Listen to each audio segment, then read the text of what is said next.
दोस्तों, आज की कहानी बहुत डरावनी होने वाली है। अगर कहानी पसंद आए तो लाइक और शेयर जरूर कीजिएगा, और अगर ना पसंद आए तो कमेंट बॉक्स में अपनी भड़ास निकाल के जरूर जाइएगा। तो चलिए शुरू करते हैं आज की कहानी। मृत्यु का कमरा, होटल के 13वीं मंजिल की सच्चाई।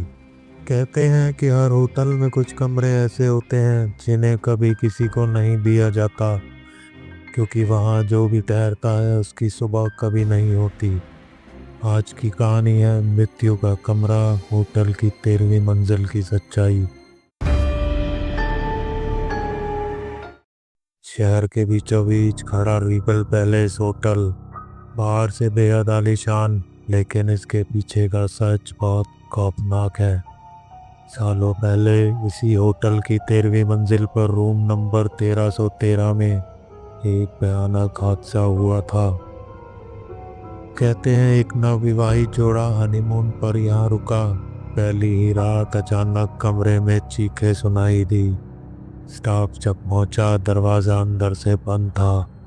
जब किसी तरह खोला गया तो दोनों की लाशें पड़ी थी। चेहरे ऐसे जले हुए थे जैसे किसी ने उन्हें आग में झोंक दिया हो। उस रात के बाद होटल ने उस कमरे को बंद कर दिया, लेकिन अफवाहें फैलने लगी कि आधी रात को वहां से अब भी चीखें आती हैं। कहानी आगे बढ़ती है एक पत्रकार अनुराग से, जो पैरानॉर्मल केसेस पर लिखता था। उसे होटल की ये कहानी बहुत आकर्षित कर रही थी। उसने रिसेप्शन पर जाकर कहा, मुझे रूम नंबर 1313 चाहिए। रिसेप्शनिस्ट चौंक गई। सर, वो कमरा कई सालों से बंद है।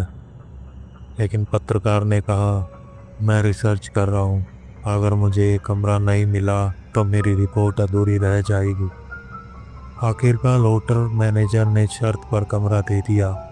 अगर आप खुद कुछ महसूस करें तो हमें दोष मत दीजिएगा।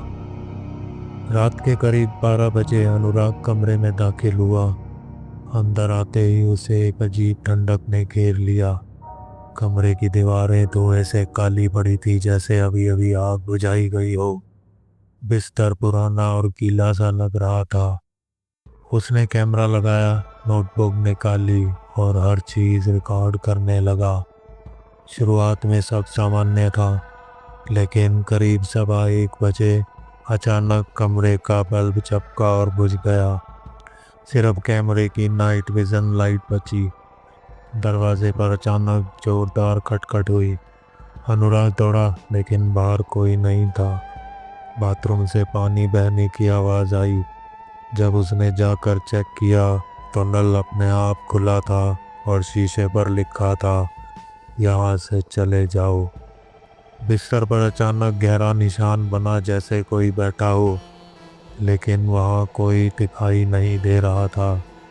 अनुराग अब डरने लगा, लेकिन उसका जिज्ञासु मन कह रहा था, थोड़ा और रुको। करीब 2 बजे कमरे का तापमान अचानक बहुत नीचे गिर गया। सांसों से धुआं निकलने लगा। अचानक बाथरूम का दरवाज़ा अपने आप खुला। वहाँ एक औरत खड़ी थी, जली हुई साड़ी में, चेहरा आधा काला पड़ा हुआ।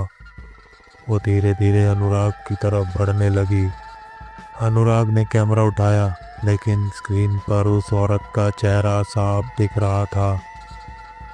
लाल चमकती आंखें और मुंह से निकलता धुआं। उसने चीखते हुए दरवाजे की ओर दौड़ लगाई, लेकिन दरवाज़ा अंदर से लॉक हो चुका था। उसने चाबी घुमाई, लेकिन ताला घूम ही नहीं रहा था। औरत करीब आती गई। अब उसके पीछे कई और परछाइयाँ भी उभर आई। सबके चेहरे आग में जले हुए। उनकी सामूहिक चीख कमरे में गूंजने लगी। अनुराग बेहोश होकर गिर पड़ा। सुबह होटल स्टाफ ने दरवाज़ा खोला तो अनुराग फर्श पर पड़ा था। वो जिंदा था, लेकिन बेसुध। उसके कैमरे में रात की सारी रिकॉर्डिंग थी, लेकिन जब उसे चेक किया गया तो उसमें सिर्फ 2 घंटे तक काली स्क्रीन थी। बीच बीच में भयानक चीखों की आवाज़। अनुराग कई महीनों तक मानसिक अस्पताल में रहा, और आज तक उसने उस रात के बारे में खुलकर कभी कुछ नहीं कहा। कहा जाता है कि रूम नंबर 1313 अब भी उसी हालत में बंद है। कभी कभी आधी रात को होटल के मेहमान बताते हैं कि उस कमरे से जलने की गंध और चीखें आती हैं। तो अगली बार अगर आप किसी होटल में ठहरें और कोई कमरा आपको बंद दिखे, तो शायद वो सिर्फ खाली नहीं है, बल्कि मौत की यादें अब भी वहाँ जिंदा हैं। लेकिन ये तो बस एक दास्तान थी। अगली कहानी और भी खौफनाक है। हॉस्पिटल का 13वां फ्लोर, आत्माओं का इंतजार।